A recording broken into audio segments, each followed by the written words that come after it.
Welcome to Impact Duty. I'm your host, Manisha Dadlani Kripalani, bringing you empowering stories of friends and people I admire. Their voices have given me joy and the momentum to share their stories with you.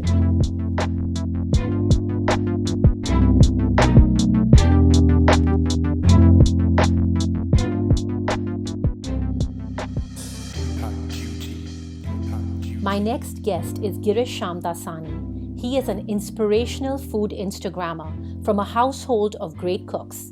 His fusion cuisine has definitely left an impact. Hi, Girish. Welcome to Impact Duty. Thank you for coming on the show.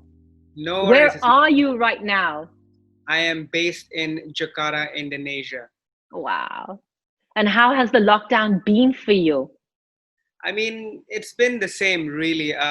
We've been at home for nearly 2 months now, and the government has imposed, strict lockdown measures as well within the city.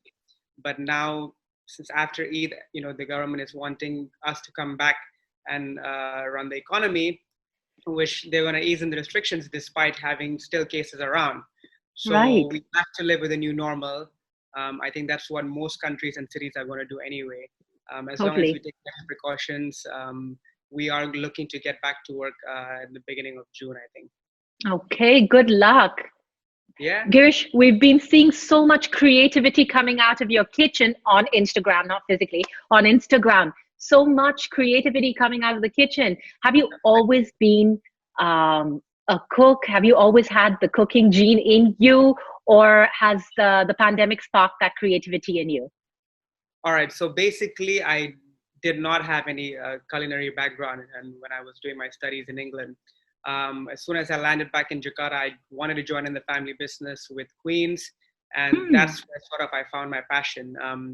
That too, initially, I was only focusing more on the management side of the business. And my mom was sort of leading the way for the kitchen side. And because I sort of grew up even before, going to university or while still in school with Queens and the staff, it's sort of already been a part of me since then. And slowly working with Queens, I've been given more responsibilities by my dad. For example, I've been told to take over the catering side of the business.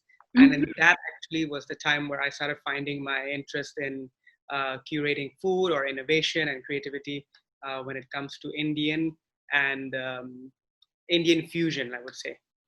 Definitely. That's where I had the opportunity to have a chance to taste some of your food. I was in Jakarta in February, just before the pandemic reached its heights.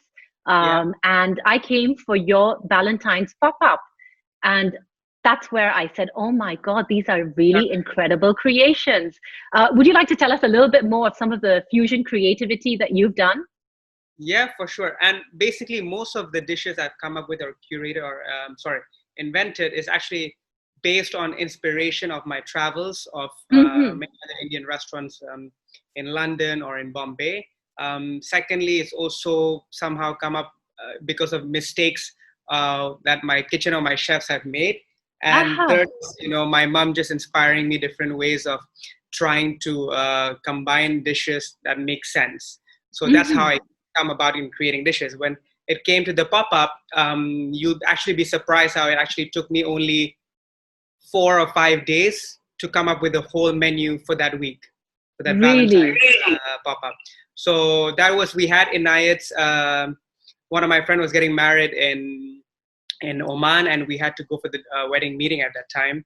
And we had to come back 1 week before the pop-up. So that only gave me enough time, that much time to actually plan and curate and taste the menu before I released it to the public. That was a great menu. Could you tell us one or two of the dishes that you had on that menu? Yeah. So the idea of that pop-up was actually to show a combination of Indian and Indonesian dishes, to also explain to the public locally that there's actually not much difference between Indian and Indonesian cuisine. Because there is this perception in Indonesia that Indian food sort of gives you the Delhi belly or sort of the runs, and there's so much masala, so much oil. So what I like to do is sort of transform that the cooking that we do into more of a home style method, firstly, so they're more comfortable to dine with us, and it's more suited to their palate as well. So I tried to sort of merge both cuisine, and the dishes I came up with, for example, one of them was rendang biryani. I Rendang is remember usually, that. yeah, made with a beef or lamb, and it's a famous gravy type dish in Indonesia, and of Hmm. course biryani, and so that really linked well, for example. And then for the dessert, for example, we merged an Indonesian dessert with an Indian dessert called a klapon kulfi. Klapon is Hmm. a pandan based cake coated with grated coconut, and we Right. turned that into actual kulfi. And yeah, those two dishes was quite the craze during the pop-up.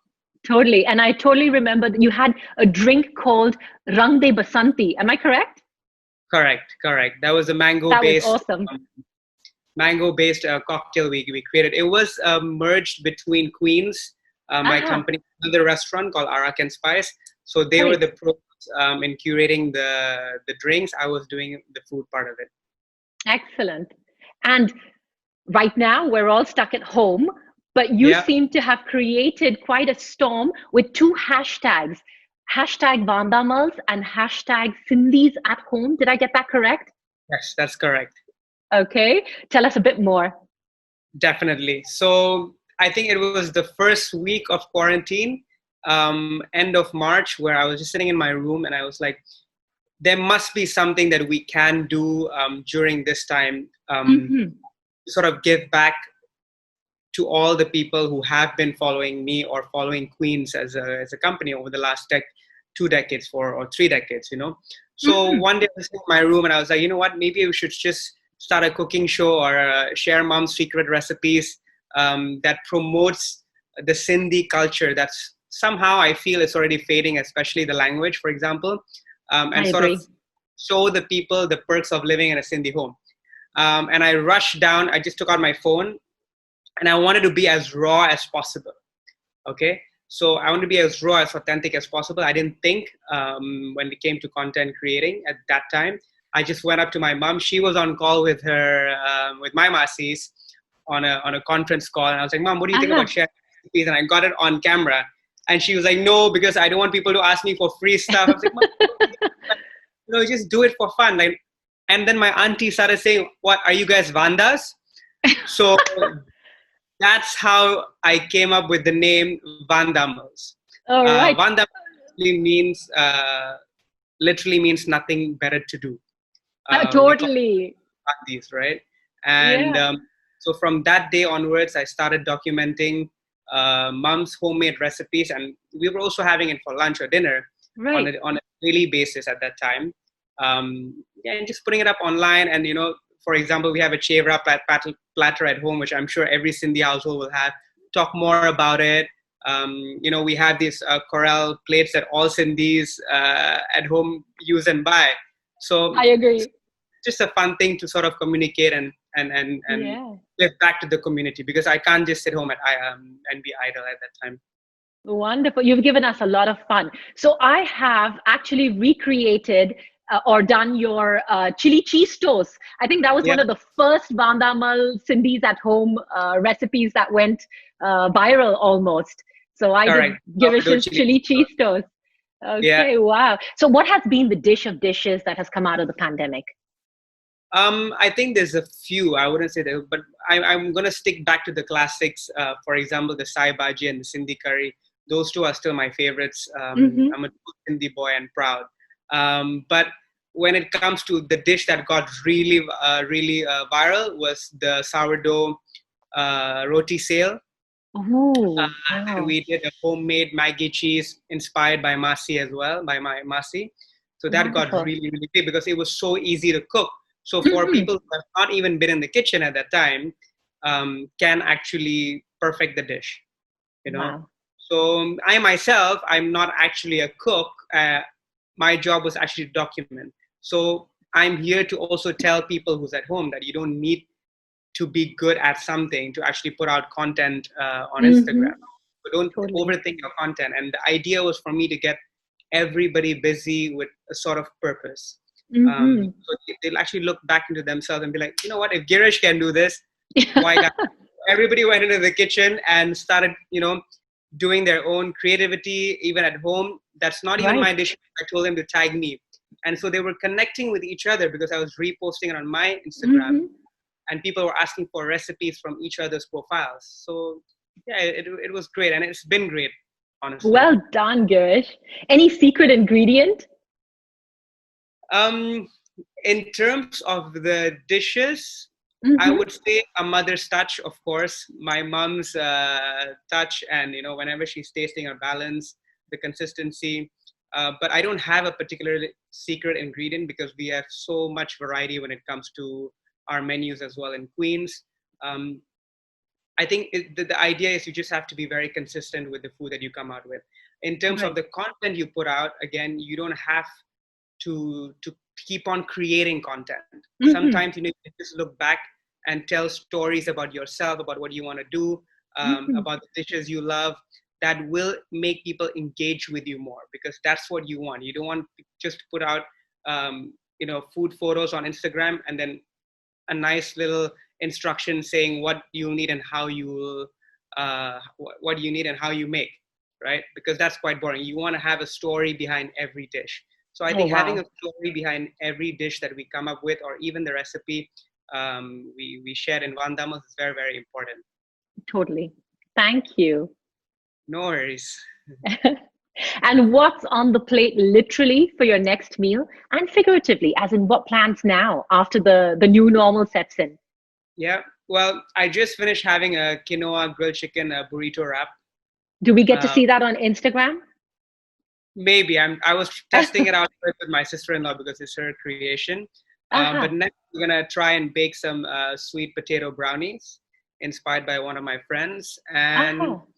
in terms of what I plan to do next, because things are coming back slowly to the new normal, we have Mm-hmm. planned to reopen the restaurant, of course, with new precautions and methods how we can serve our guests safely. We are coming up with new concepts and new ideas on delivering the home experience better.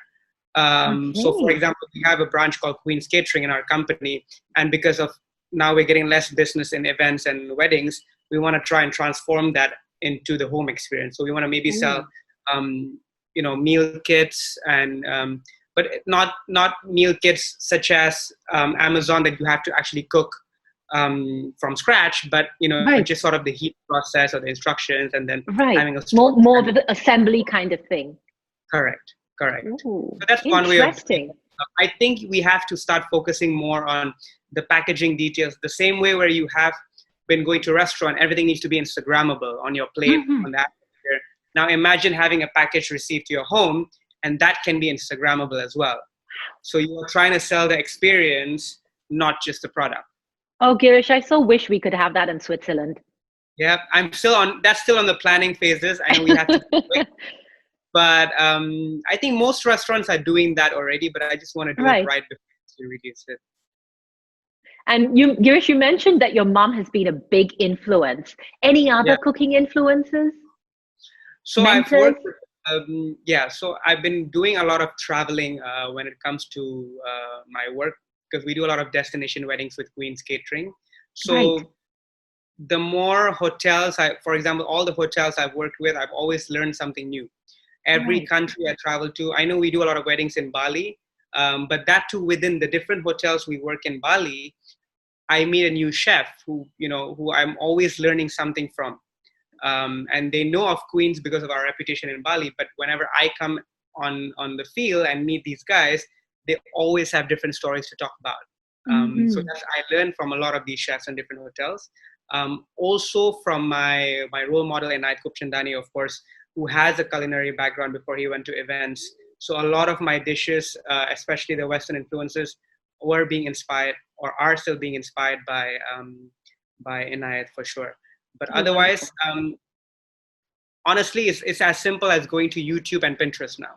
Mm-hmm. Because when you see a dish, when you like something as well, you still have to recreate it to make sure it adapts to the palate of your market, right? So Yeah. I think, yeah, but back in the day, mom used to travel to India, for example. What she used to Right. do is she used to carry a golden pen and a small notebook, and she'll write down menus and details, where we now can access Wow. everything online. She would even go to the kitchen in restaurants in India and sort of try and persuade the chefs to come and work for her in, Really? right? So Happy. nowadays we don't need to do that. I mean, a lot of the inspirations I get does come from traveling as well, but everything is Wow. online. Everything's on Pinterest now. So you just have to somehow try and recreate and see if it, if it fits the palette of your consumers here. Mm-hmm. Yes. Thank you. And any ingredients that were really hard to access during the lockdown in Indonesia? Um, I think particularly now because we want to focus more on mindful eating or health, targeting the health conscious consumers. So we Right. might be releasing a menu in Queens that's more healthy friendly, I would say, which I've Wow. always been against in Queens because for the last 30 years, 34 years, we have never changed our menu. We have cut down, but we have never changed the menu. So this is going to Really? be something really new for us, and to access these ingredients and actually see them, at hand, it's quite difficult at Hmm. the moment. So everything is available online. We have a website such as like Amazon for you, maybe. We have Right. something called Wikipedia here where everything is accessible, so Ooh. you can try it out, but it's difficult to actually meet with suppliers at the moment and discuss the product. So yeah, more of these health and friendly ingredients that we might be needing to come up with a new menu. It's quite Right. difficult at the moment. I can imagine. And we Yeah. see all the lovely stuff on your Instagram, but any disasters, any hidden disasters? Oh, I wouldn't say disasters, but we've had times where mom and I made a dish and we were not happy with it, but we spent so much time documenting the content, and I just decided not to put it up. Because if it's not nice in my own kitchen, why should I share the recipe anyway, right? Right. And I mean, it's been fun. Like, mom and I were never a natural when coming to camera. So we've always had to practice, at least 5 to 10 times and then click that delete button until we're happy to post it up on Instagram. So at the beginning, we were overthinking stuff, and mom daily would actually get ready, wear nice clothes, Cute. makeup on, make her hair, So just to cute. get like 10 seconds or 15 seconds on camera. So, I mean, I wouldn't say disasters, but we do take a while um, in putting up the content. Like I spend half a day on my phone just putting up content when people are going to see it only Really. for 10 seconds. Right. So I always tell people now it's really, really important in getting the content out there, especially during the pandemic. Now you see a rise, maybe I'm going off topic now, but you do see a rise of home food startup businesses. Um, Hmm. my community, you are seeing a rate of one per day, one Really. new food startup business per day. And Wow. I want to just convey to them as well that obviously Queens' competition now is no longer just restaurants and malls, but everybody at home, because people are moving into cloud kitchens and stuff. But for the people who are coming up new, it's all about the content that you put out. So whatever money you make now, you need to invest it back in the business if you Right. want to flourish later, because it's not short term, it's going to be long term.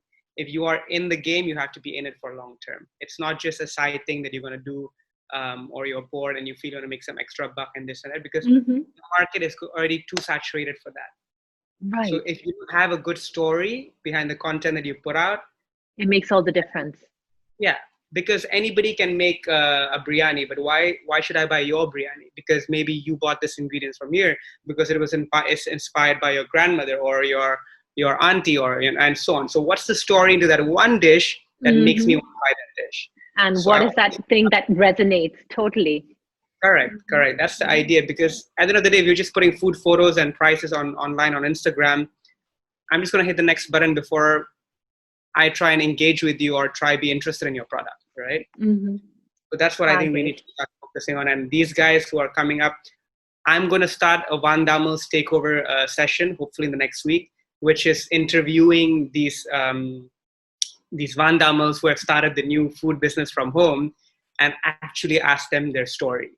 Um, So that's what I'm going to plan to do next as well on a personal level. And maybe eventually Lovely. the White Devils movement can be formed into a charity organization within my community, where we sort of raise money for every recipe that I share. Maybe that could be something along in the lines as well.